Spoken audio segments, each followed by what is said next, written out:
অৰুণোদয় আঁচনিটো যিবিলাক পৰিয়াল বাদ পৰি গৈছে বা শাহুৰেক আৰু বোৱাৰীয়েকৰ মাজত এগৰাকীয়ে পাইছে এগৰাকীয়ে পোৱা নাই তেওঁলোককো কেনেকৈ অৰুণোদয় দিব পাৰোঁ ফিল আপ কৰিছিলোঁ নামটো আমাৰ থাকিলে বেংক একাউণ্টটো ফিল আপ কৰা মানুহজনে হয়তো নিজৰ বেংক একাউণ্টটো দি দিলে তেতিয়া আমি মাহত টকা দি আছোঁ কিন্তু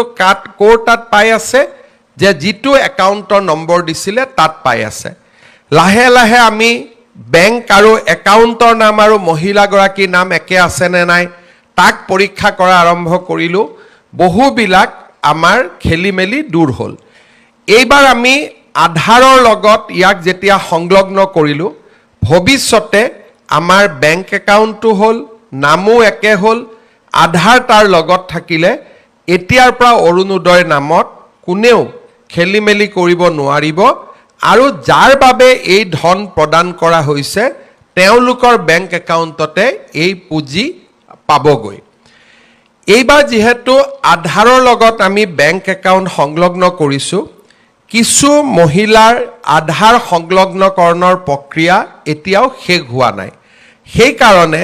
আমি অৰুণোদয় হয়তো আজি আমি দিলে 15-20 হাজাৰ মহিলাৰ বেংক একাউণ্টত নাযাব পাৰে কিন্তু আধাৰৰ সংলগ্ন কৰাৰ প্ৰক্ৰিয়া চলি আছে আৰু আপোনালোকৰ এই প্ৰক্ৰিয়াত যাতে সহায় হয় তাৰ কাৰণে এইবাৰ আমি এজন অৰুণোদয় সাৰথী প্ৰত্যেক সমষ্টিতে নিযুক্তি কৰি দিম যেতিয়াই আপোনালোকে অৰুণোদয় কোনোবা মাহত কিবা কাৰণে নাপাব আপোনালোকে সেই অৰুণোদয় সাৰথী গৰাকীক সাক্ষাৎ কৰিব পাৰিব তেওঁৰ নাম মোবাইল নম্বৰ আমি গোটেইখিনি প্ৰচাৰ কৰি দিম আৰু তেওঁলোক আমাৰ সমষ্টিৰ ব্যক্তি হ'ব আপোনালোকে তেওঁলোকক গৈ সাক্ষাৎ কৰিব পাৰিব আৰু তেওঁলোকে আপোনালোকৰ যেতিয়া অৰুণোদয় পোৱা নাই বুলি ক'ব বেংকত ফোন কৰিব বেংকে ক'ব যে এই একাউণ্টটো ষ্টেণ্ডাৰ্ড হৈ থকা নাই KYC হৈ থকা নাই সেইকাৰণে পোৱা নাই তেওঁ গৈ বেংকত সমস্যাটো সমাধান কৰি দিব বোলে নহয় দিছপুৰৰ পৰা আপোনালোকৰ টকাটো অহা নাই দিছপুৰক সুধিব যে কিয় টকাটো অহা নাই এই গোটেই সমস্যাবিলাক সমাধান কৰাৰ কাৰণে আমি অৰুণোদয় সাৰথী নামেৰে এগৰাকী ব্যক্তিক প্ৰতি সমষ্টিত নিযুক্তি দিম যাতে আপোনালোকৰ ইয়াত কোনো ধৰণৰ সমস্যা আপোনালোকে সন্মুখীন হ'ব নালাগে দ্বিতীয়তে অৰুণোদয় আঁচনিখনক আমি পৰৱৰ্তী পৰ্যায়ত আৰু বেছি ডাঙৰ আৰু বেছি জনদৰদী কৰি তোলাৰ বাবে কিছুমান নতুন নতুন কথা আমি চিন্তা কৰি আছোঁ এতিয়া মই বহুত ক্ষেত্ৰত দেখোঁ যে মোক কিছুমান মহিলাই কয় যে মামা দাদা আমি অৰুণোদয় পোৱা নাই মই কওঁ কিয় পোৱা নাই আপুনিতো পাব লাগিছিলে অলপ পিছত আহি মই গম পাওঁ যে ৰেচন কাৰ্ডত তেওঁৰ শাহুৱেকৰ নাম আছে শাহুৱেকে পাই আছে কাৰণে বোৱাৰীয়েকে পোৱা নাই আৰু কৰবাত বোৱাৰীয়েকে পাই আছে কাৰণে শাহুৱেকে পোৱা নাই সেই কাৰণে বহু মহিলাই অৰুণোদয় নোপোৱাৰ অভিযোগো চলি থাকে পৰৱৰ্তী সময়ত আমি এনে পৰিয়ালসমূহকো কেনেকৈ যোগ্য মহিলাগৰাকীয়ে অৰুণোদয় পাব পাৰে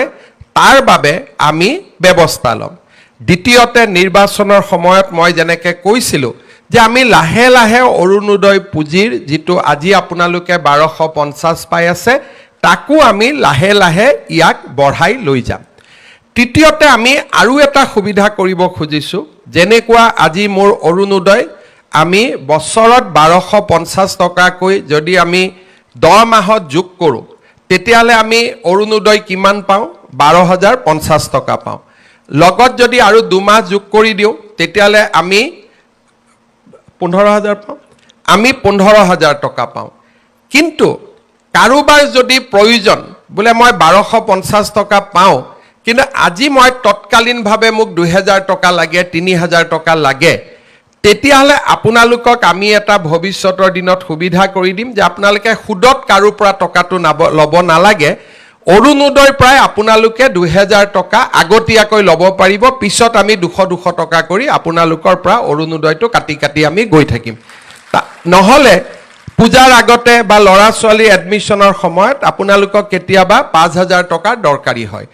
এতিয়া আপোনালোকে 5000 টকাটো বিচাৰি পেলাই কাক যাব লাগে কোনোবা গাঁৱৰ মানুহৰ তাত গৈ 5000 টকাটো সুদত ল'ব লাগে কিন্তু আপোনালোকৰ অৰুণোদয়ত ইতিমধ্যে মাৰ্চলৈকে পাবলগীয়া টকা 7,000 আছেই বা 4,000 টকা আছে। আপোনালোকে যিমান টকা বছৰটোত পাবলগীয়া আছে সিমানখিনি টকা আপোনালোকে আমাৰ পৰা আগতীয়াকৈ খুজি ল'ব পাৰিব। আমি আপোনালোকৰ টকাটো মাহত কাটি কাটি গৈ থাকিম। তেতিয়া কি হ'ব, বিনা সুদত আপোনালোকে এডভান্স ল'ব পাৰিব। তেতিয়া বোলে মই অক্টোবৰ নৱেম্বৰ মাহৰ অৰুণোদয়টো মোক আজিয়ে লাগে, মোৰ ল'ৰা ছোৱালী ক'ৰবাত এডমিশ্যন দিব লাগে বা কিবা বেমাৰ হৈছে, মোৰ ঘৰত বিপদ হৈছে, আপোনালোকে অৰুণোদয়টো আমাৰ পৰা আগতে ল'লে, আমি আপোনালোকক মাহত কাটি কাটি কাটি কাটি দি থাকিলোঁ। তাৰমানে 15,000 টকাৰ 10,000 বা 8,000 টকা আপোনালোকে যাতে আমাৰ পৰা আগতীয়াকৈ ল'ব পাৰে, তেনেকুৱাও এটা নতুন কাম এটা আমি আৰম্ভ কৰিম। দ্বিতীয়তে আৰু এটা আমি কাম কৰিব পাৰোঁ যে মোক আজি 10,000 টকা বেংকৰ পৰা লোন লাগে। আপোনালোকে 10,000 টকা বেংকৰ পৰা লোন ল'লে আৰু আমি বেংকক কম লোনটো বাইদেউজনে নিজে ঘূৰাই নিদিয়ে, অৰুণোদয়ৰ পৰা 500 টকা কাটি থাকক। তাৰমানে 10,000 টকা লোন পালে 500 টকা অৰুণোদয়ৰ পৰা কাটি থাকিলে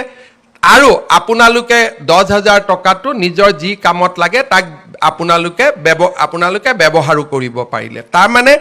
অৰুণোদয় টকা আগতীয়াকৈ লোৱা বা অৰুণোদয়টো বেংকক মৰ্টগেজ দি বেংকৰ পৰা লোন লোৱা, যেনেকৈ চাকৰিয়ালবিলাকে লোন লয় আৰু দৰমহাৰ পৰা কাটি কাটি গৈ থাকে, তেনেকৈ অৰুণোদয়টোকো আমি এটা পৰ্যায়লৈকে লৈ যাব খুজিছোঁ যে অৰুণোদয় টকাটো বেংকে কাটি থাকিব অকণমান টকা ইনষ্টলমেণ্টত আৰু আপোনালোকে তাক এটা লোন ল'ব পাৰিলে বেংকৰ পৰা। তেনেকৈ লোন লোৱা আৰু এডভান্স লোৱা, এই দুইটা আঁচনিও আমি অৰুণোদয়ত সন্নিৱিষ্ট কৰিম লাহেকৈ। তৃতীয়তে অৰুণোদয়ৰ হিতাধিকাৰীৰ সংখ্যা বঢ়াম আৰু চতুৰ্থতে আমি অৰুণোদয়ৰ পুঁজিও আমি লাহে লাহে বৃদ্ধি কৰি গৈ থাকিম, যাতে ই আপোনালোকক সহায় কৰিব পাৰে, ই আপোনালোকক বিপদৰ সময়ত সহায় কৰিব পাৰে। আজি আমাৰ সমাজত মই বহুত মানুহক দেখোঁ যে মানুহৰ যেতিয়া কিবা কাৰণত বেলেগ কিবা ঘটনা ঘটি থাকে, মানুহে খালি অৰুণোদয়ক গালি দিয়ে, চৰকাৰে ইমান এইটো কৰিব পৰা নাই, অৰুণোদয়ত কিন্তু টকা দি আছে। এইটো কথা মানুহে বুজি নাপায় যে অৰুণোদয় টকাটো হিমন্ত বিশ্ব শৰ্মাৰ ঘৰত নাহে, অৰুণোদয় টকাটোৱে 37 লাখ মহিলাৰ মুখত হাঁহি বিৰিঙাই 37 লাখ মহিলাই এই অৰুণোদয় আঁচনিটোৰ বাবে প্ৰত্যেক মাহত অপেক্ষা কৰি থাকে। যিসকলে অৰুণোদয় গালি পাৰি থাকে, ইতিমধ্যে তেওঁলোকে প্ৰমাণ পাইছে যে অৰুণোদয় গালি পাৰিলে কিমান বিপদ হ'ব পাৰে। এইবাৰ ইলেকশ্যনৰ ৰিজাল্টতে মাসকলে দেখুৱাই দিলে যে অৰুণোদয় গালি পৰা পাৰ্টিক কোনেও ভোট নিদিয়ে আৰু সেইকাৰণে অৰুণোদয় গালি গালাজ কৰিব নালাগে, বৰঞ্চ চৰকাৰক ক'ব লাগে যে অৰুণোদয়টো বাঢ়িলে অলপ বঢ়াই দিয়ক বুলিহে ক'ব লাগে, তেতিয়াহে আই মাতৃসকলে ভাল পাব। তাকে নকৰি বহুত মানুহে খালি মুখটো গালি পাৰিব নোৱাৰে, তেতিয়া অৰুণোদয়টোক গালি পাৰি থাকে। এই কথাটো মই মানুহক অনুৰোধ কৰিম যিসকলে অৰুণোদয়ক বেয়া পায়, অৰুণোদয়ে কিমান মানুহৰ জীৱনলৈ পৰিৱৰ্তন আনিব পাৰে, কিমান মহিলাই অৰুণোদয়টোৰ কাৰণে ঘৰত সন্মান পাইছে, কিমান মহিলাই অৰুণোদয়ৰ কাৰণে ঘৰত সন্মানেৰে আজি ঘৰটোৰ বা ঘৰখনৰ সমৃদ্ধিৰ কাৰণে বা ঘৰখন আগুৱাই যাবৰ কাৰণে বৰঙণি যোগাব পাৰিছে, তাক অৰুণোদয় মহিলাসকলৰ লগত কথা নাপাতালৈকে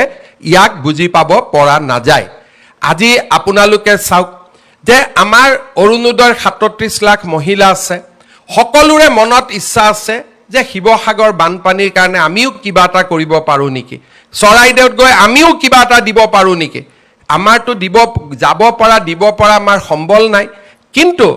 আজি আপোনালোকৰ পৰা মই এই 150 টকা নাকাটাকৈও মই শিৱসাগৰ চৰাইদেউত 2,500 টকা দিব পাৰিলোহেঁতেন। কিন্তু এই 150 টকা মই কিয় কাটিলোঁ, আজিৰ পৰা আপোনালোকেও গৌৰৱেৰে সৈতে ক'ব পাৰিব যে শিৱসাগৰ চৰাইদেউৰ বানপানীৰ কাৰণে আমিও কিবা এটা অন্তত আগবঢ়ালোঁ। আগতে মনত থাকে চবেই দি আছে, আমিতো একোৱেই কৰিব পৰা নাই। আজি চৰকাৰে আপোনালোকক এটা সুবিধা কৰি দিলে যে এই 150 টকা আপোনালোকৰ টকা আজি আপোনালোকে কাক দিলে, শিৱসাগৰ চৰাইদেউ যোৰহাট গোলাঘাটত বান আক্ৰান্ত ৰাইজক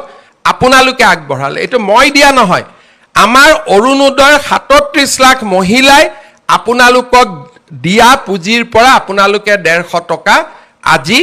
আমাৰ আই মাতৃসকলক কাক দিলে, শিৱসাগৰ চৰাইদেউ যোৰহাট গোলাঘাটত। কালি যদি ধেমাজি লখিমপুৰত বানপানী হয়, কালি যদি গোৱালপাৰাত বানপানী হয়, একেধৰণে শিৱসাগৰ চৰাইদেউ যোৰহাটৰ মহিলাই 150 টকা আমাৰ আন মহিলাসকলক দিব। অৰ্থাৎ এনেকৈ এটা অৰুণোদয় পৰিয়াল গঢ় লৈ উঠিলে যে ইজনে সিজনৰ বিপদৰ সময়ত আমি থিয় দিলোঁ, ইজনে সিজনে বিপদৰ সময়ত আমি একেলগে থিয় দিলোঁ। তাৰ মানে আজি অৰুণোদয় অকল আঁচনিয়ে নহয়, অৰুণোদয় আজি এটা ডাঙৰ মানৱতাৰো বাৰ্তা দিলে। মোকতো বহুত মহিলাই কৈ আছিলে যে মামা আমাৰ গোটেই টকাটো এই মাহত দি দিয়ক, ছেপ্টেম্বৰৰ পৰা আপুনি অৰুণোদয় দিলেও হ'ব। তাৰ মানে আমাৰ মাসকলৰ মন কিমান বহল, আৰু আমি এই কাৰণে গোটেই টকা ল'ব খোজা নাই।